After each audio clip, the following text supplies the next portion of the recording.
मोदी सरकार में देश ने तरक्की तो बहुत कर ली है। उदाहरण के तौर पर जो लोग कभी स्कूल में गाय का प्रस्ताव भी नकल मारकर लिखते थे, वो आजकल इतिहासकार बने बैठे हैं। जिन लोगों को ये तक नहीं पता कि रुपया आर्थिक मंदी की वजह से गिर रहा है या ग्रेविटी की वजह से, वो आजकल अर्थशास्त्री बने बैठे हैं। जो लड़के मम्मी पापा के बार बार मना करने के बावजूद सारा दिन अपने कमरे का दरवाजा बंद करके अंदर पड़े रहते हैं, क्यों? वो लड़के चाहते हैं कि ताजमहल के बंद पड़े कमरे खुलने चाहिए। अच्छा हाँ, जो लोग सारी जिंदगी लोगों को यह बताते रहे कि शाहजहां ने ताजमहल बनवाकर मजदूरों के हाथ कटवा दिए थे, वही लोग अब कह रहे हैं कि ताजमहल तो शाहजहां ने बनवाया ही नहीं था, वो तो एक मंदिर था। आजकल पूरे देश से एक डिमांड उठ रही है। डिमांड यह है कि देश की सारी मस्जिदों की खुदाई होनी चाहिए। खुदाई होगी तो पक्का हर मस्जिद के नीचे से शिवलिंग मिलेगा। अब बहती गंगा में हाथ हम भी धो लेते हैं। मैंने कहा भैया अगर खुदाई कर ही रहे हो तो थोड़ी मोदी जी के वादों की भी खुदाई कर लो। क्या पता खुदाई में अच्छे दिन ही मिल जाएं। क्या पता खुदाई में 2 करोड़ रोजगार, 500 smart cities, bullet train, PM care fund का रिकॉर्ड और मोदी जी के बचपन की वो केतली भी मिल जाए जिसमें वो चाय बेचा करते थे। वैसे कुछ लोगों का कहना है कि लगे हाथों अगर बीजेपी की भी खुदाई करवा दी जाए तो उसके नीचे दबे हुए 500-700 कांग्रेसी तो निकल ही जाएंगे। अगर और थोड़ी मेहनत की जाए, थोड़ी और खुदाई की जाए तो आजादी के आंदोलन में आरएसएस के योगदान और सावरकर की पेंशन के सबूत भी मिल सकते हैं। इस खुदाई वाले प्रोजेक्ट ने सब कुछ उल्टा पुल्टा कर दिया है। उदाहरण के तौर पर ये जो मुगल होते थे, ये हमारे इतिहास का हिस्सा होते थे और ये जीडीपी, महंगाई, रोजगार, शिक्षा, स्कूल, अस्पताल, ये सब हमारे करंट अफेयर्स का हिस्सा होते थे। लेकिन अब मुगल हमारे करंट अफेयर्स का हिस्सा हैं और जीडीपी, महंगाई, शिक्षा, रोजगार सब इतिहास हो गए। देश भर में हो रही या फिर होने वाली खुदाई से देश को क्या मिलेगा इसका तो पता नहीं, लेकिन इस खुदाई में क्या क्या दफन हो गया है इसके बारे में बात करेंगे।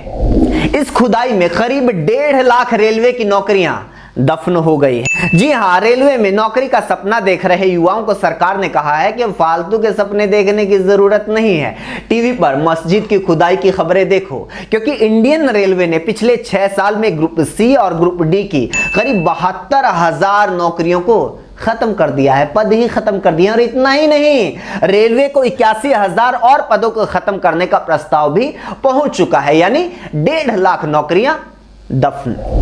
इस खुदाई में देश की सिक्योरिटी से रिलेटेड एक बहुत बड़ी खबर भी दफन हो गई है। खबर यह है कि पूर्वी लद्दाख की पेंगोंग झील पर चीन ने एक और पुल बना लिया है। भारत के लिए चिंता की बात यह है कि यह बिल्कुल हमारी LAC line of actual control से सटी हुई है और दोनों देशों के बीच में किसी भी तरह के टकराव की स्थिति में यह चीनी सेना के लिए बहुत उपयोगी साबित तो हो सकता है। लेकिन चीन का नाम आते ही मीडिया वाले ऐसे चुप हो जाते हैं मानो किसी ने मोदी जी की डिग्री के बारे में पूछ लिया हो।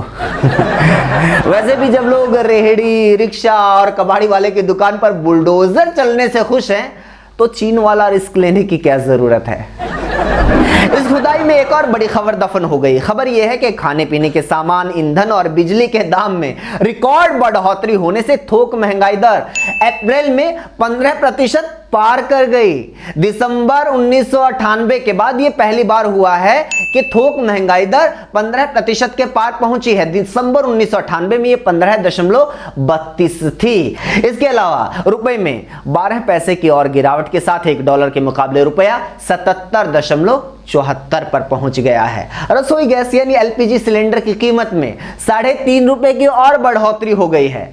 वैसे भी जब लोगों को 350 का सिलेंडर 1000 पहुंचने से कोई फर्क नहीं पड़ा तो 3.5 रुपए बढ़ने से क्या घंटा ही फर्क पड़ेगा। अच्छा हाँ, ऐसा नहीं है कि इस खुदाई वाले प्रोजेक्ट में सारी बुरी खबरें ही दफन हुई हैं। एक अच्छी खबर भी इस खुदाई ने निगल ली है। वो ये कि जब आपके बच्चे ज्ञानवापी, कुतुब मीनार, ताजमहल, शिवलिंग, जामा मस्जिद में उलझे हुए थे, तब मध्य प्रदेश के हिंदू मुख्यमंत्री के हिंदू बेटे ने यूनिवर्सिटी ऑफ पेंसिल्वेनिया, जी हाँ, किसी विद्या भारती संस्कृत संस्थान से नहीं, अमेरिका की इंग्लिश मीडियम यूनिवर्सिटी कैरे लॉ कॉलेज से LLM की पढ़ाई पूरी कर ली। इसके लिए उनको बहुत बहुत बधाई और उन माँ बाप को भी जिन्होंने शिवराज सिंह चौहान जैसे नेताओं के चक्कर में अपने बच्चों को पढ़ाई छुड़वाकर धर्म की रक्षा के लिए मस्जिदों के बाहर जुलूस निकालने के लिए भेजा है। इसी के साथ इस वीडियो में इतना ही दोस्तों।